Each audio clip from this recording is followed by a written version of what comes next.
साल 1973 एक 10 साल का लड़का जिसे एक मिसअंडरस्टैंडिंग की वजह से अमेरिका के एक रिफॉर्म स्कूल में भेज दिया गया, जहां पढ़ाई करने के लिए उसे बुलिंग सहनी पड़ती थी, तो कभी स्कूल के टॉयलेट्स तक साफ करने पड़ते थे। उस वक्त किसी ने सोचा भी नहीं होगा कि आगे चलकर ये लड़का एक ऐसी कंपनी बना देगा जिसके बनाए जीपीयूज आज वर्ल्ड की top biggest tech companies use करेंगी, फिर चाहे वो गूगल हो, ओपन एआई या माइक्रोसॉफ्ट। वो लड़का है NVIDIA CEO and founder Jensen Huang. Jensen Huang, जिसने साल 1993 में एनवीडिया की शुरुआत की, जो आज एआई रेवोल्यूशन की बैकबोन बन चुकी है। बट एक टाइम ऐसा था जब ये कंपनी सिर्फ 30 डेज दूर थी बैंकरप्सी से।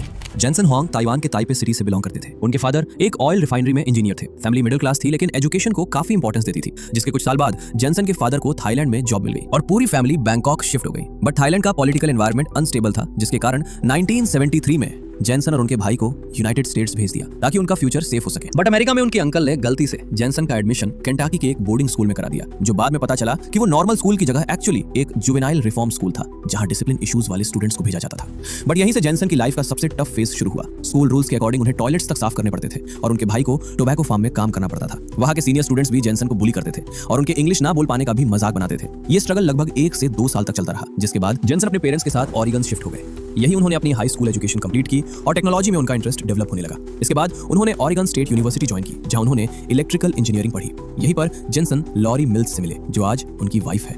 बट जेनसन की कॉलेज लाइफ भी आसान नहीं थी, क्योंकि अपनी फीस पे करने के लिए एक डेनीज रेस्टोरेंट में जॉब करते थे, जहां वो बर्तन धोते, टेबल साफ करते और छोटे मोटे काम करते थे। जिसके बाद ग्रेजुएशन कंप्लीट करने के बाद जेनसन ने AMD में जॉब की और उसके बाद LSI लॉजिक में स्विच किया, जहां वो ग्राफिक्स रिलेटेड चिप्स पर काम करते थे। और वहीं जॉब करते टाइम जेनसन क्रिस मेलेचॉव्स्की और कर्टिस प्रीम से मिले, जहां तीनों इंजीनियर्स का एक कॉमन विजन था, कंप्यूटर्स को पावरफुल ग्राफिक्स मशीन्स बनाना। और इसी आइडिया के साथ 5 अप्रैल 1993 को एनवीडिया की शुरुआत हुई और 1995 में एनवीडिया ने अपना पहला ग्राफिक्स चिप लॉन्च किया, जिसका नाम था NV1।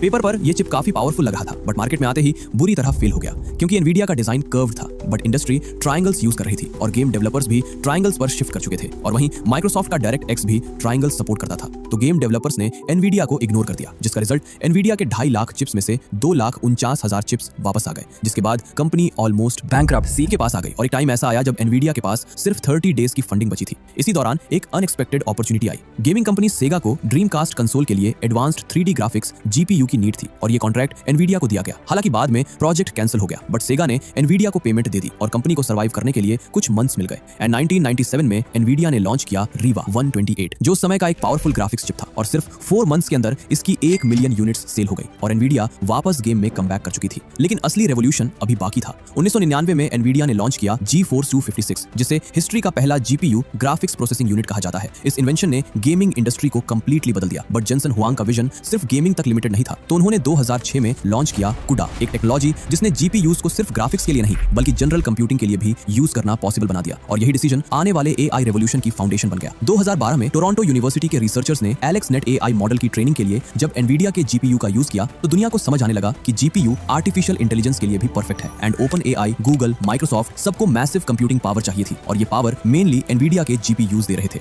2023 और 2024 तक एनवीडिया की डिमांड एक्सप्लोड हो गई और एनवीडिया की वैल्यूएशन 3 ट्रिलियन से भी ज्यादा पहुंच गई। बट जब DeepSeek R1 लॉन्च हुआ, तो सिर्फ एक ही दिन में एनवीडिया के शेयर्स लगभग 17% गिर गए और कंपनी की वैल्यूएशन में $500 बिलियन से भी ज्यादा की गिरावट आ गई, जो US स्टॉक मार्केट हिस्ट्री के बिगेस्ट सिंगल डे लॉसेस में से एक माना गया। बिकॉज DeepSeek ने क्लेम किया था कि उनका AI मॉडल दूसरे AI मॉडल्स के कंपेयर में काफी कम कॉस्ट में ट्रेन हुआ है, जिसके बाद मार्केट में पैनिक क्रिएट हो गया। बट कुछ ही टाइम बाद मार्केट को समझ आ गया कि AI की डिमांड कम नहीं होने वाली और AI कंपनीज को अपने मॉडल्स ट्रेन करने के लिए मैसिव कंप्यूटिंग पावर चाहिए थी, जिसकी वजह से एनवीडिया के GPUs की डिमांड और भी तेजी से बढ़ने लगी और सिर्फ कुछ ही मंथ्स में एनवीडिया ने अपना सारा लॉस रिकवर कर लिया और आज 2026 तक एनवीडिया की वैल्यूएशन $4 ट्रिलियन से भी ज्यादा हो चुकी है। एंड ये स्टोरी हमें प्रूव करती है हमारी आज की स्ट्रगल कल की सक्सेस की फाउंडेशन बन सकती है।